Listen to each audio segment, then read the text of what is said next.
Life goes on day. Well, I suppose it was partly inevitable, and like most people who become involved in the labour movement, also partly accidental. I come from a working class background from Merseyside. My family's always been of a Labour tradition, you could say. My father was to the left of the Labour Party, really looked towards Marxism in his youth, and always really put forward what in retrospect was really a kind of semi-Marxist position, if one could use that term. And I was always interested in politics from a very early age.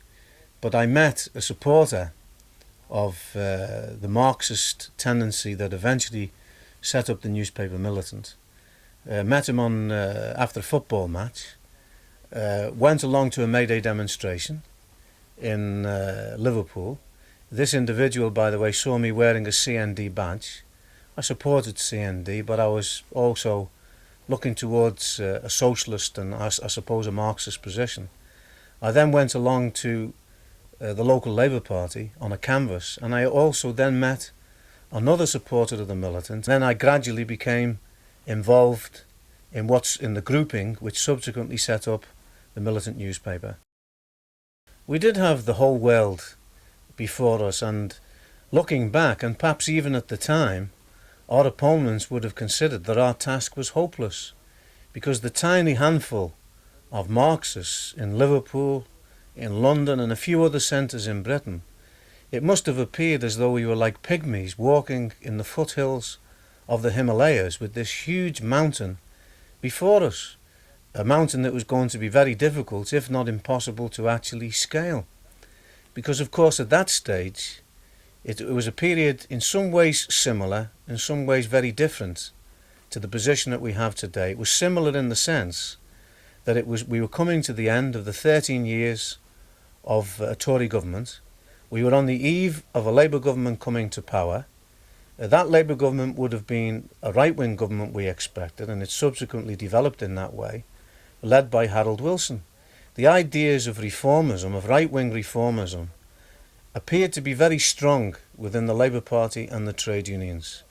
Not only ourselves, but the left, the Tribune left, Michael Foot, people like Tony Benn, who only subsequently developed towards the left. They were a small minority within the Labour Party, and we were a minority of a minority. But we were confident that two factors would lead to the growth of a powerful Marxist tendency in Britain.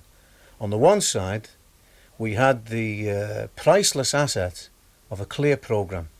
We also had a clear perspective, and we also had willpower. We decided to concentrate our first work amongst the youth, because the youth are always open, if you like, to radical ideas. They are the ones who respond to a revolutionary appeal before other sections of the population. But we were primarily a working class tendency. You have to remember that the Militant led the 1964 apprentices' strike. The Militant also was involved in the 1960 apprentices' strike. We had a very powerful position amongst industrial unions in Liverpool, even before we became a large tendency. And the kind of ideas that we put forward, the programme that we put forward, which we campaigned on, was of course a day-to-day programme, on the issues which affected working people, of housing, of jobs, of the social services and so on. We particularly formulated a youth programme, which at one stage was called Youth for Socialism, which took up the issues such as the apprentices' conditions, low pay for young workers, the question of war and peace, all the issues which affect young people. And we combined the kind of day-to-day issues which we approached in the form of a transitional programme, in the sense that the reformists would also put forward ideas of this character, but of course it would be utopian within the confines of capitalism. And therefore we linked up the struggle for jobs, for houses, for social services with the idea of the socialist transformation of society. But you have to put forward that idea in such a way that it becomes a concrete thing, a concrete idea for working people. So we said, well, which is the real power within society? There's a handful of monopolies. At one stage, by the way, in 1959, it was 612 monopolies.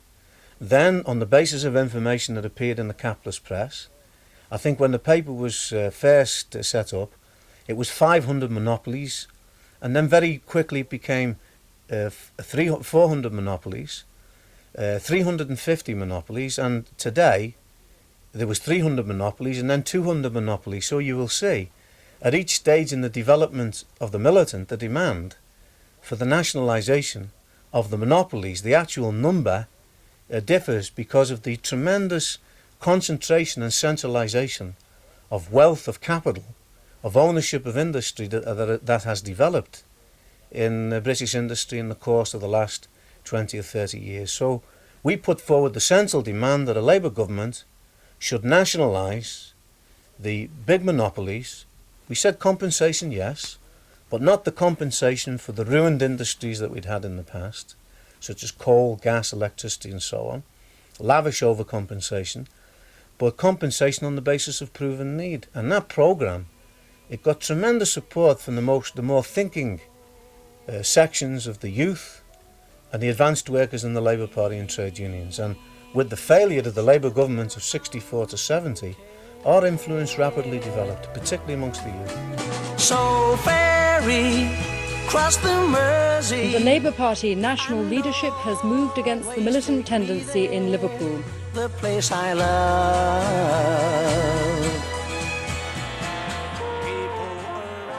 Tonight, live from Blackpool and the party conference, with me and representing militant Peter Taaffe, editor of the Militant newspaper, and Tony Mulhern, prospective Labour parliamentary candidate for Liverpool Toxteth. We support a 35-hour week without loss in pay, a massive programme of public works, but we say that the next Labour government must nationalise not every grocer's shop, but the 200 monopolies that control 80 to 85% of the economy and introduce a socialist plan of production. If it doesn't do that, unfortunately, the next Labour government can create the disillusionment that the last Labour government created. That's why we lost the general election in 1970. Well, I think the whole chapter of the struggle in Liverpool, particularly it's at a heightened level of 1983 to 1987, is one of the most important post-war developments in the British Labour movement. It was a mass movement which involved hundreds of thousands of workers, of general strikes involving 70,000, 50,000 workers at one stage. It's a movement that terrified the ruling class. I don't believe that's an exaggeration. It was the subject of article after article in the capitalist press. Instead of attacking the miners, instead of attacking Liverpool, there should be a badge of honour given to these two sections of the Labour movement for their courageous struggle. And remember, it was the only occasion in 1984, apart from the miners in 1981, which actually humbled the Iron Lady herself, where she was forced to retreat during the battle on the question of the finance to the council in 1984. So it was a very important development for the Labour movement as a whole. It was also critical for the development of the Marxist movement in Britain, because up to that stage you could say the task of Marxism, the supporters of militant, was largely a propaganda task of winning people on the basis of convincing them of our ideas. Here now, for the first time, before a mass audience, with a mass movement, the ideas of militant would be put to the test. And we've summed up this experience in our book, Liverpool, a City That Dared to Fight. And I would say that any worker who conscientiously studies the material contained in that book will see that the ideas of militant were tested out, not in theory, but in action, and proved to be superior, answered the demands of the working people in the course of that struggle, much more than was the case, of course, with the reformist ideas. The Communist Party, which had quite a powerful base in Liverpool prior to 1983 was completely discredited, and the militant supporters came out enormously strengthened out of the Liverpool experience. However, this struggle did not just terrify the ruling class, it also terrified the right wing and the Labour Party. If you like, there's a certain analogy here with the position of the miners' strike. The reason why the right wing and the Labour and trade union movement did nothing to assist the miners, in fact they sabotaged the struggle of the miners. The same situation developed in the Liverpool struggle, and that was not an accident. Because if the policies of a militant class struggle, the policies of the miners' rank and file and leadership, and the ideas of militant would have triumphed in the sense that it would have been led to another defeat of Mrs. Thatcher, then that would have had enormous effect throughout the whole of the Labour movement. And therefore, if you like, the right wing within the Labour and trade union movement, who were the policemen of Mrs. Thatcher and the Tory government during the Liverpool struggle, they did the dirty work for Thatcher. That's the right-wing Labour Party leaders and the right-wing trade union leaders did everything to prevent the victory of that struggle. They haven't succeeded because all the gains of the Liverpool struggle were successful, but they managed to get the expulsion of a handful of the leaders, not on the basis of a democratic vote, by the way, but by manipulation, by intrigue, by manoeuvre, and also by the undemocratic wielding of the block vote of a handful of general secretaries. All of Mr. Kinnock's twists and turns are welcomed with ecstasy by the press barons. And he lives in such a dream world because he believes that Rupert Murdoch, Robert Maxwell and the rest of the gutter snipe reflect and are expressing public opinion. In spite of all the consequences of surcharge, of removal from office, of job victimisation, of crippling debts, if we had the same choice, we'd go down exactly the same road.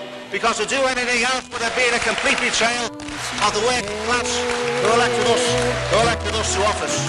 So ferry, cross the Mersey, and always take me there, the place I love. I think there's even more of a case today for the battles that we fought 30 years ago, and we won some of those battles. It wasn't all losses. We were the people, that is Militant, now the Socialist Party, who took on Thatcher in Liverpool and defeated her. She was forced to give big concessions to the working class of Liverpool. We were the people also who mobilised 18 million people to defeat the poll tax. Because Militant, us, we beat her. Not once, but twice. It wasn't Neil Kinnock. It wasn't the national trade union leaders. It wasn't small groups, SWP or what have you. It was Militant, together with a mighty army of non-poll taxpayers. We were not involved in parlour games. We took on the executive committee of the ruling class, the government in Britain. Over 100 were jailed.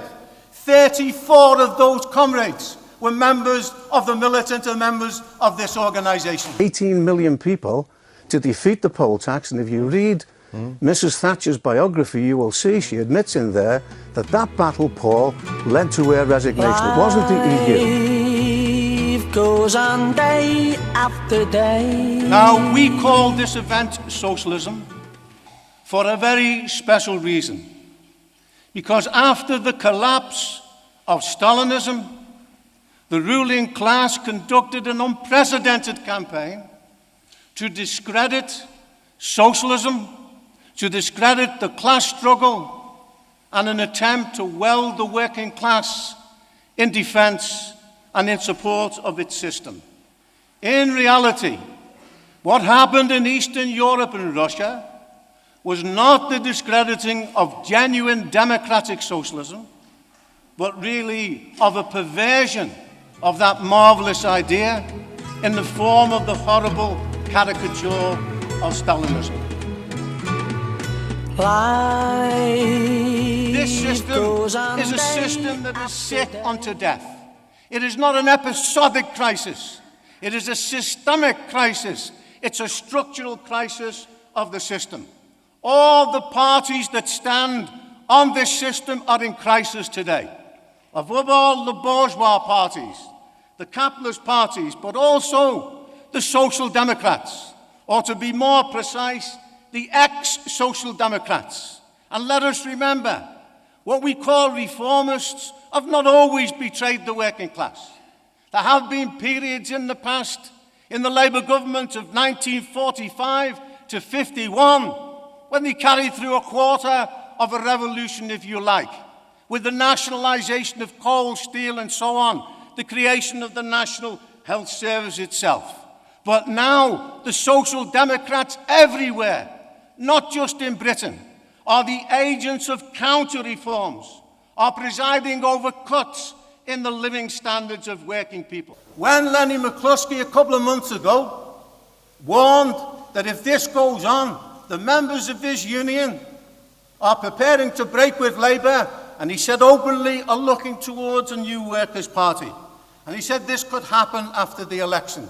We say to Lenny publicly here, as we said to him when we discussed in his office, that's too long, Lenny. The working class are looking for an alternative now. I always will stay. Imagine the effect of a socialist Britain, like a giant magnet pulling towards it iron filings. We could begin to reconstruct Europe on socialist lines. Once we do that, it will be the end of Stalinism, and even mighty American imperialism will be shaken to its foundations, as the comments of Harry DePaul and others would show. We have confidence in working people, not born of any blind faith, but we're confident on the basis of experience, on the basis of our programme. We can create a mass force in Britain that can reconstruct the labour movement on socialist foundations, that can lead the working class to power, if you like, that can establish a socialist Britain that will be the beginning of the end of capitalism and of the nightmare of Stalinism on a world scale. We're going to take the power out of your hands. We're going to take the economic power out of your hands. We're going to take the weapons out of your hands and turn them into plowshares. We're going to create a world which is free from the threat of environmental destruction. We're going to create a planned and organised and democratic socialist society that will transform the world. That's a goal we're fighting for. Go for it. Here I'll stay.